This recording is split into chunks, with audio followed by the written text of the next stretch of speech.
is QTV News coming to you live from our studios on Kairaba Avenue. I am Jana Bosonko. Thanks for joining us here at the main news headlines.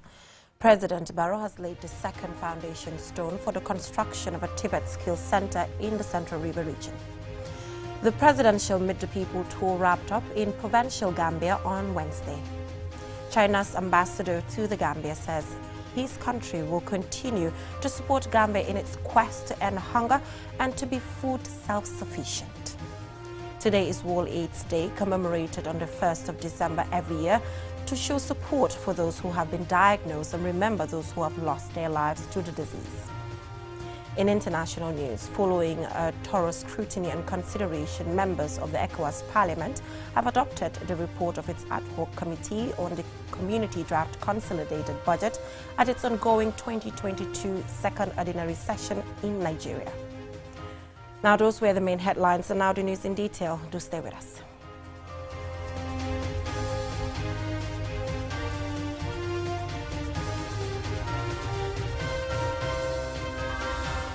Thank you so much for joining us. If you're just tuning in, you're watching QTV News, and I am Jenna Bosonko.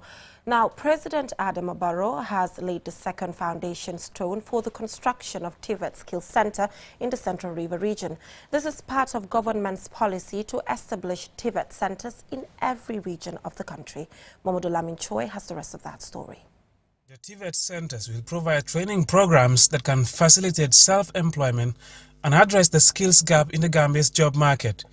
This is the second foundation stone to be laid in the Central River region during this Meet the People tour. President Adama Barrow lays the foundation stone for this Tibet center at Lower Fuladu in Kerewan Sambasire. I am very happy, I'm very excited today that this is my dream. We cannot develop this country without training our people.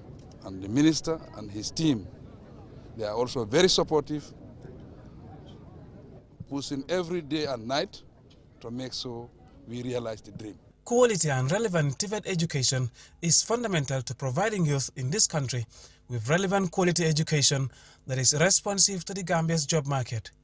This government's Tibet education policy aims to provide academic excellence in comprehensive Tibet programs from tertiary to higher education. Professor Pierre Gomez is the Minister of Higher Education, Research, Science and Technology. We're going to have staff quarters for the lecturers. So they will stay here and then do everything here. And it will be purely on agro-business, on horticulture, agriculture in general, and then also animal husbandry, and even the mechanization of agriculture, so that the center will produce the tools that the farmers will be using around these areas. One of government's partners in establishing Tibet centers is MRC Holland Foundation, who are funding the infrastructure works. MRC Holland Foundation has become a household name in the Gambia, notable for supporting the education sector from basic to tertiary levels, and Henriette Sonko is its managing director. The real foundation was about 3 years ago when we started discussing on this, and this is as a result of the pledge the sponsors made to you when they visited in March, when you pleaded to them for the youths to be employment creators rather than job seekers. The residents of Kerewan Sambasire contributed to the project by donating the land for the construction of the center. They hope to directly benefit from it, and as should the surrounding communities in the region. Nyado Yebo Balde speaks on behalf of the village. The government has now come forward to work with the communities around Kerewan Sambasire, the community of Kerewan Sambasire and the surrounding villages in Lower Fuladu West. This is a major development, and we welcome this, and we are behind President Barrow's government today, and we'll be behind him tomorrow. The regional Tibet centers will be under the University of Applied Sciences, Engineering and Technology, USET. The curriculum includes trade, agriculture, automotive, mechanical engineering, electric engineering, construction, carpentry, welding, plumbing, and solar installations. The government's Tibet education policy, when realized as designed, could leverage the opportunities in technology and innovation that can significantly contribute to advancing the socio-economic dynamics of the country for national development. Mamadou Lamin Choi, QTV News. Now from that story on the president laying the second foundation stone for the construction of TVET skill centers. Now we have the PRO of the Gambia Police Force on the line about to talk to us about the Gambia Police Force arresting a suspect involved in the murder of a man who lives in Bakau, who's a driver actually. So good evening. Good evening. Thank you so much for joining us. Can you update us in relation to this case currently? What is the Gambia Police Force doing? And then later, obviously, we will get into all of the controversies surrounding this particular case as we speak. Thanks for having me. You're welcome. Based on information received that there was a man by the name Omar Barrow, who was Omar Sonko, who was alleged to be missing. So police was able to effect arrest and subsequently received information that there was a suspected corpse found in Salaji. So the police officers and a medical officer went to the scene where the corpse was evacuated to the Edward Francis Small Teaching Hospital. And the first point of contact the police made was the family of the suspected missing person. So it was later confirmed that the suspected corpse was the remains of the missing Bakau man, Omar Sonko. So we were able to effect arrest, and the suspect is in police custody helping us with investigation. Yes, so we want to clarify certain things because we are told that the man, we see on social media that the man is a Nigerian, and then according to the press release from the Gambia Police Force, they are talking about the man being a Banjulian. So which is which in this case? And also the man was butchered. Is that the case? That is not the case. That information is false as well as misleading. Okay. And I think this is what resulted to mob justice in Bakau, because the youth of Bakau were demanding that we release the suspect so that they kill him the way he killed their brother, simply because they think he is a Nigerian. However, the suspect in police custody is a Banjulian who is a resident of Brusubi. We do not have any Nigerian in our custody in connection to the suspected murder case. So now what's your message to young people who are actually in Bakau right now saying they want to occupy or burn down the police there, the police station? What message do you have for them? It's unfortunate that the police station could be a target for the residents of Bakau or citizens of the Gambia in general, because this is the place where when people are aggrieved, they go to lodge their complaints for the law to take its course. So if they're able to vandalize that same complex, it's unfortunate. However, the police is doing its best. We just encourage and urge the youth to remain calm and allow us to execute our functions. It's not in line with the laws of our land to kill when a person is killed. This is why we cannot hand over the suspect to them to do whatever they want to do with him. So they should just allow us to do our job in accordance with the law to ensure that justice is served for the victim and his family. But any damages so far? Any damages there? Yes. There are a lot of damages caused to the station, as well as some injuries sustained by our men and a journalist. Okay, that is a very unfortunate situation there. But now that we see this, what is the state of crime in the Gambia, finally, before you leave? Because it's worrisome. I think all we need to do is attitudinal change, because all of these homicide cases we're seeing, it's not as if people are killed by the police officers or they die in police custody. These are done by civilians within themselves. So the most we, the police, can do is to ensure safety and security for everyone, but within our mandates. We are able to arrest when such things happen. And we just urge people to have attitudinal change and have patience and love for one another to avoid this killing, because most of it is just domestic. All right, thank you so much, Madam Piaro, for joining us on the program and informing us accordingly. And to the viewers, we will inform you as well accordingly as we get information from the relevant authorities, which is the Gambia Police Force. Now, back to local news stories. Here, the presidential Meet the People tour wrapped up in provincial Gambia on Wednesday. President Barrow has returned to Banjul after several meetings with the people and site visits in 4 regions in the provinces. The meetings highlighted the president's development record and challenges facing the country. QTV's Mamadou Lamin Choi again. It is a farewell to rural Gambia after 12 joint meetings of all the constituencies in 4 regions for the president's dialogue with Gambians on the impact of his government's policies and programs on the lives and livelihoods of citizens. Several site visits were conducted as part of the tour to follow up on progress of government's projects and that of private businesses.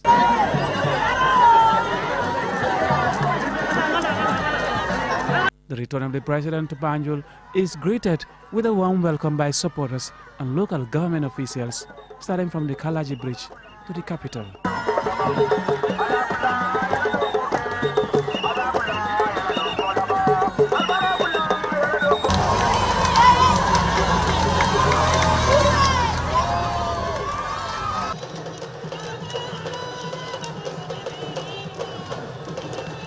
At joint meetings of Gambians in the North Bank, Central River, Upper River and Lower River regions, the president has gathered unfiltered information about the condition of people and the impact of his government's policies, programs and projects on the lives of Gambians.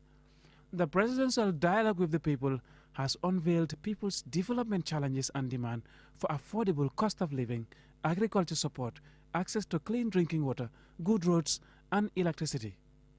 The president speaks to journalists at the State House and expresses his happiness and feedback about what he has gathered from the tour.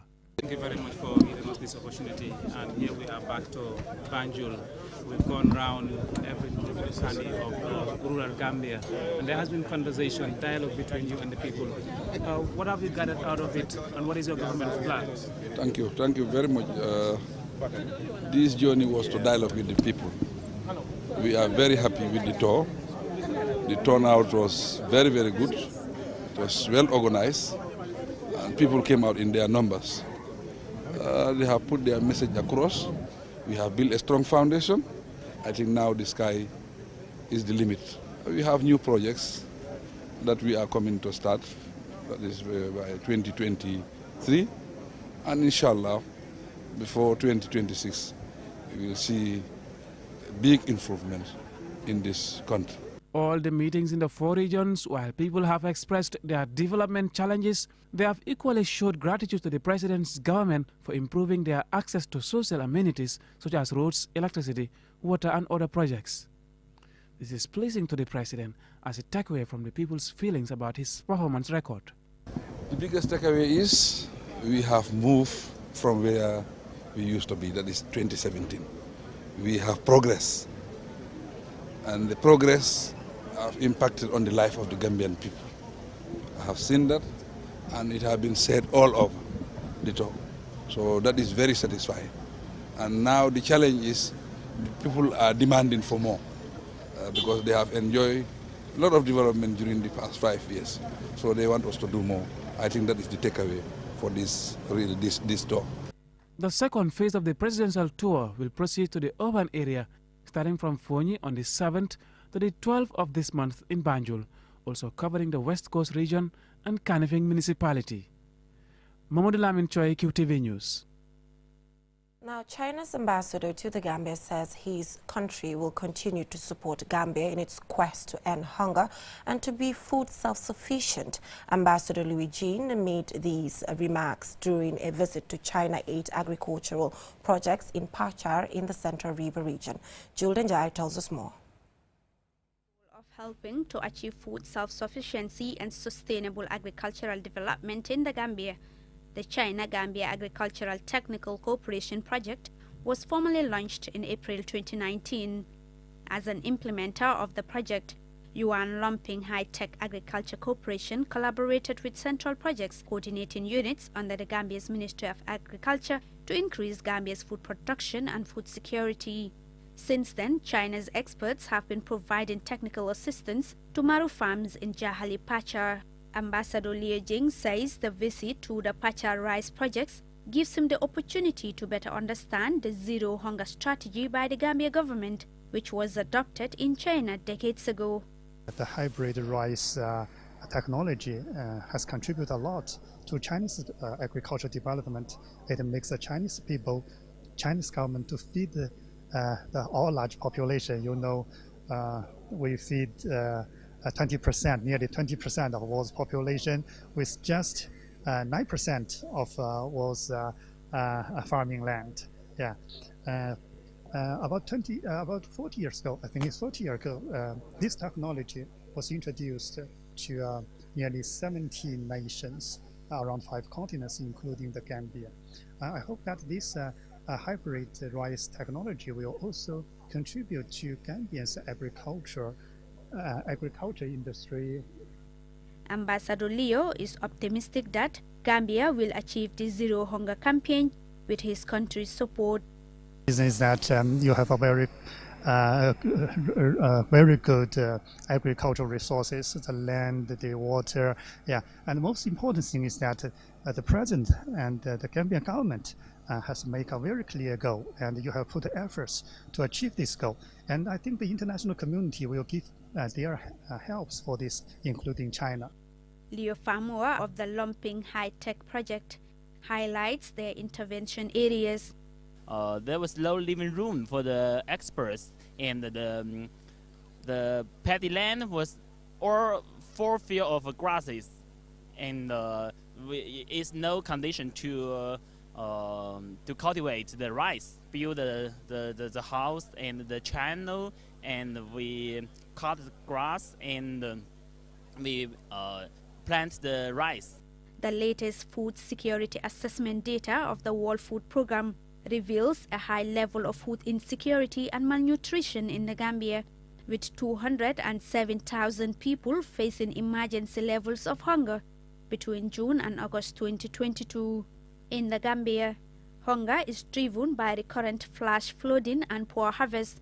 Following the 2021 agricultural season, the socio-economic fallout from the coronavirus pandemic and the soaring food, fuel and transport costs linked to the ongoing global disruptions in food and energy markets and supply chains. However, with initiatives such as this one from experienced and developed countries like China, it is hoped Gambia will achieve its food self-sufficiency goal. For QTV News, I am Julden Yai. From that story by Julden Yai, we will now go for a short commercial break, and when we come back, we have some more local news stories for you. Do stay tuned. Under the auspices of the President, His Excellency Adama Barrow, the Muslim World League, in collaboration with the Gambia government, will host a conference of African religious ministers and ulamas on the 6th of December 2022. The International Islamic Conference will bring together ministers of religious affairs, leading Islamic scholars, policymakers, youths, community leaders across Africa to discuss and advance Islamic values that promote peace and tolerance. Let's come together and welcome our brothers and sisters in keeping with our trademark hospitality as the smiling coast of Africa. This message is brought to you by the ministry responsible for religious affairs in collaboration with the Gambia OIC Secretariat.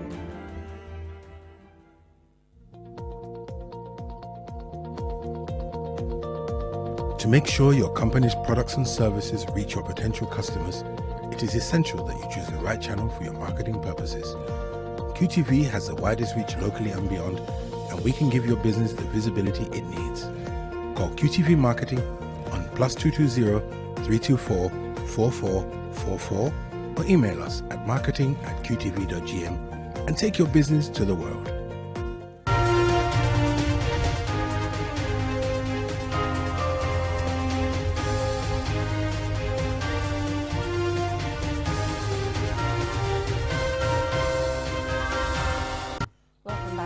Short commercial break. If you're just tuning in, you're watching QTV News, and I am Jenna Bosonko.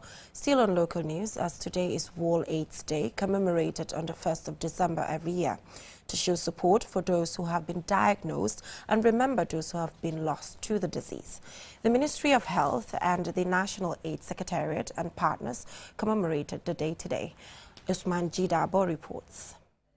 It is a day to reflect and remember those who lost their lives to HIV/AIDS, those who are living with the virus, and strategies on how to end the further spread of the virus.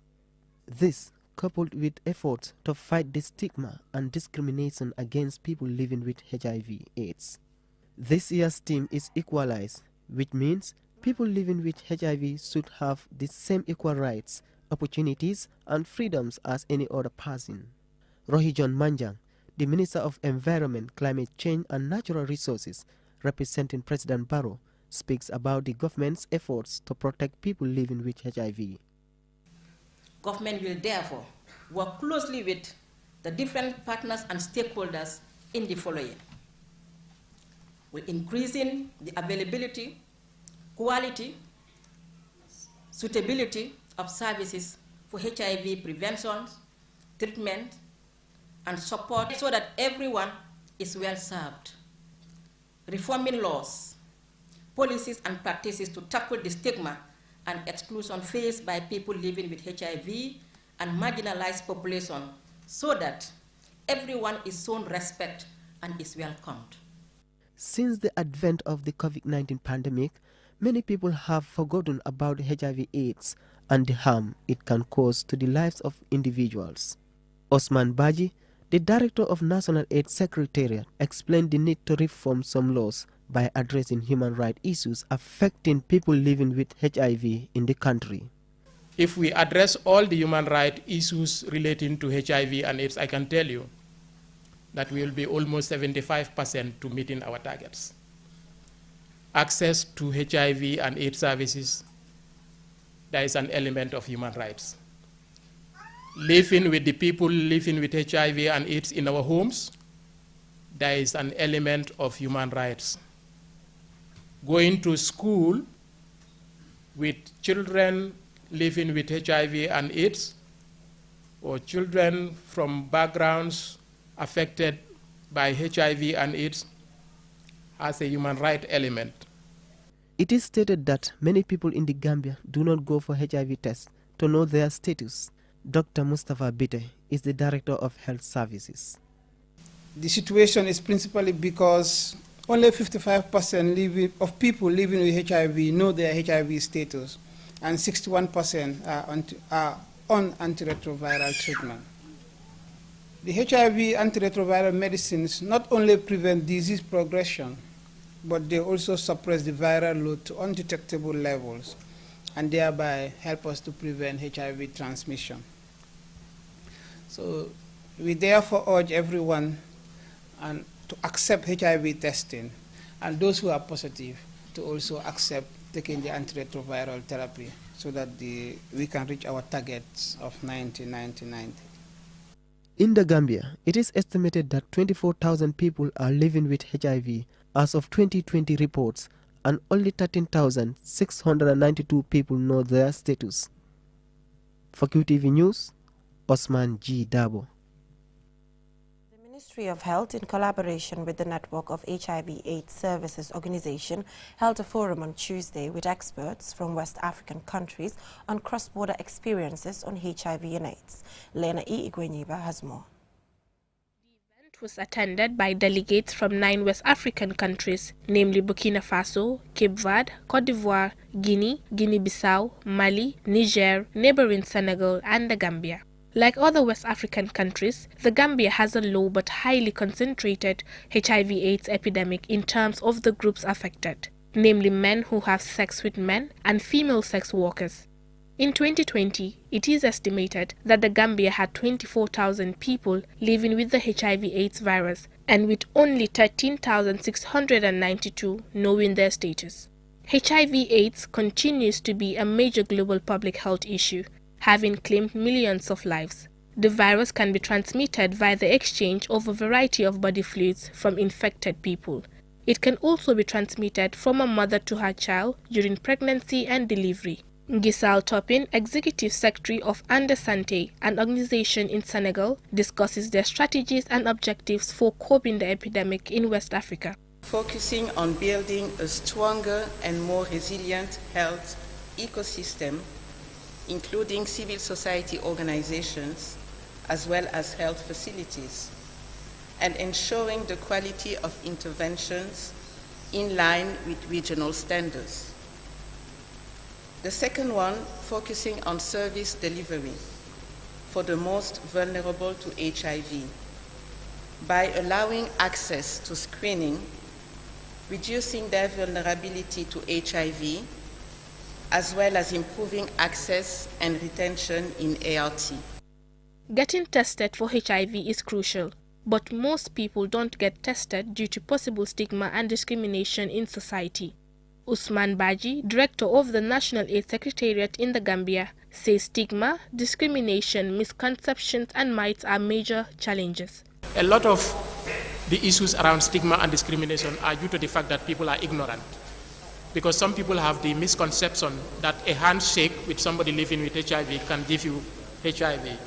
People think that when you buy food from someone who is living with HIV and AIDS, that is another mode of transmission, because evidence is showing that stigma exists almost at all levels. So you have stigma and discrimination at the household level, you have stigma at workplaces, you have stigma at community level, but you also have stigma at healthcare settings where these people are supposed to access services. Dr. Fatoumata Diba, Assistant Director of Health Services at the Ministry of Health, commended and thanked partners for their cooperation and hopes that the universal goal of reducing HIV/AIDS mortality will be achieved. We continue to make effort in not just figuring out the reasons behind such gaps and challenges, but the ministry continues to be committed to support and pioneer all programs and policies geared towards responding to HIV/AIDS. I would like to acknowledge the tremendous contributions and progress made under the auspices of FEB in combating HIV/AIDS in the Gambia. By extension, I also want to thank our different program areas that are working towards combating HIV/AIDS in the Gambia. Usman Baji further emphasizes that in addition to sensitization, the Ministry of Health has been able to achieve significant progress through the provision of HIV/AIDS treatment services. Currently, we have over 8,500 people receiving treatment relating to HIV and AIDS. And this is not a small number. These are people who are expected to take treatment services on a daily basis. So this is made possible through the support of partners, of course, and the Ministry of Health and the government of the Gambia. According to the World Health Organization, there is no cure for HIV/AIDS. However, with increasing access to effective HIV prevention, diagnosis and care, the disease has become a manageable chronic health condition, enabling people living with HIV to lead long and healthy lives. Reporting for QTV News, I am Lena E. Gwenyiba. Now let's endeavor to know our status. Join us at 10 p.m. for another bulletin. Thanks for watching.